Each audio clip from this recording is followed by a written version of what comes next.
Presiden Prabowo Subianto memastikan akan melanjutkan langkah efisiensi anggaran pada tahun 2026.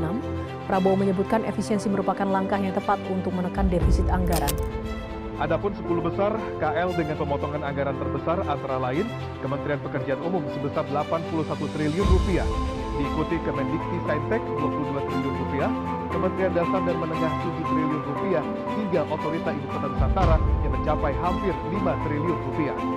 Sementara dari persentase jumlah anggaran yang dipotong, tertinggi terjadi pada Otorita IKN sebesar 75%, ada pula Badan Penyelenggara Haji sebesar 66%, hingga Kemenko Pangan 62%. Pemerintah memastikan kebijakan efisiensi anggaran kementerian dan lembaga tidak akan berkaitan dengan pemutusan hubungan kerja, tenaga honorer maupun beasiswa pendidikan yang sudah ada pos anggarannya. Namun sejumlah kekhawatiran juga masih disuarakan publik soal imbas yang bisa saja terjadi pada sektor lainnya. Jadi seberapa berdampak kebijakan efisiensi ini?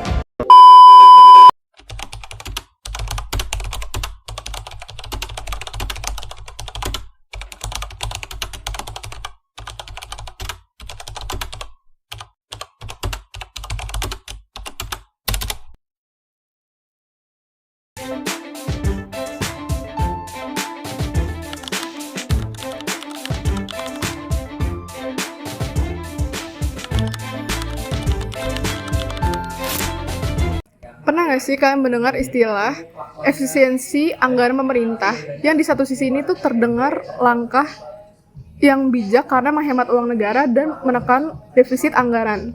Tapi di satu sisi, benarkah kebijakan ini justru malah mengorbankan sektor-sektor krusial seperti pendidikan, kesehatan, dan layanan publik? Halo semuanya, sebelumnya apakah kalian pernah mendengar tentang efisiensi anggaran pemerintah? Yuk cari tahu bagaimana masyarakat merespons adanya hal ini. Halo Kak. Hai. Aku hari ini dengan siapa? Iki. Halo Kak Iki, aku ingin bertanya Kak, sebelumnya Kakak boleh melihat poster yang aku pegang ini? Halo Kak Iki, sebelumnya apakah Iki sudah mengetahui tentang efisiensi anggaran pemerintah? Iya, saya pernah melihat dan mendengar di beberapa berita dan media sosial lainnya. Menurut saya, yang saya tahu juga pemerintah sedang mengurangi pengeluaran biaya negara dari beberapa sektor penghematan negara ini. Baik Kak Iki, setelah Kak Iki membaca poster ini, apakah menurut Kak Iki, efisiensi dari anggaran pemerintah ini berdampak pada pelayanan publik seperti pendidikan, kesehatan, serta layanan publik lainnya? Menurut saya bisa saja berdampak seperti halnya kayak sektor yang penting pendidikan atau kesehatan. Jika menurun, layanan masyarakat pun juga akan terasa itu kurang baik lah. Sebelumnya dengan kakak siapa? Halo, kenalin aku Kaila Sasikirana, tapi panggil Kaila aja. Oke Kak Kaila. Nah menurut Kak Kaila ini pemerintah tuh udah cukup transparan belum sih dalam menjelaskan maksud dan tujuan tentang efisiensi anggaran ini kepada masyarakat?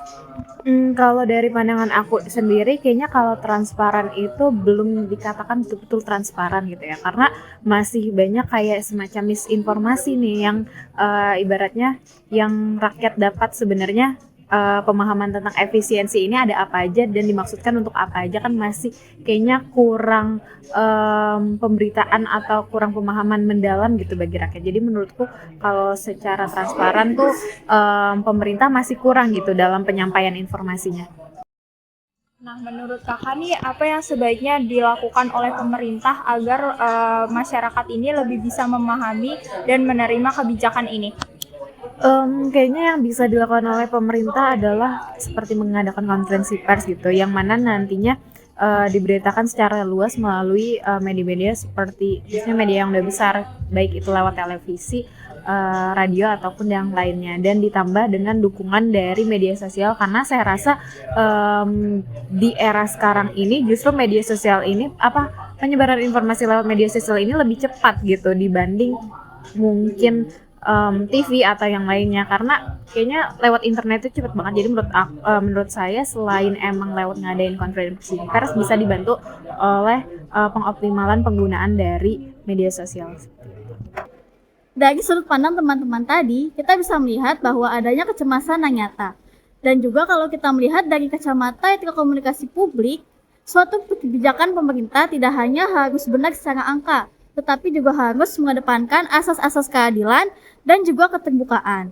Selain itu, dalam isu ini pemerintah juga bertanggung jawab untuk menyampaikan tentang apa saja sektor-sektor yang diefisiensikan dan mengapa hal itu dilakukan, dan juga menjamin bahwa hak-hak masyarakat tidak dikorbankan. Karena transparansi adalah kunci dan uang negara adalah amanah rakyat.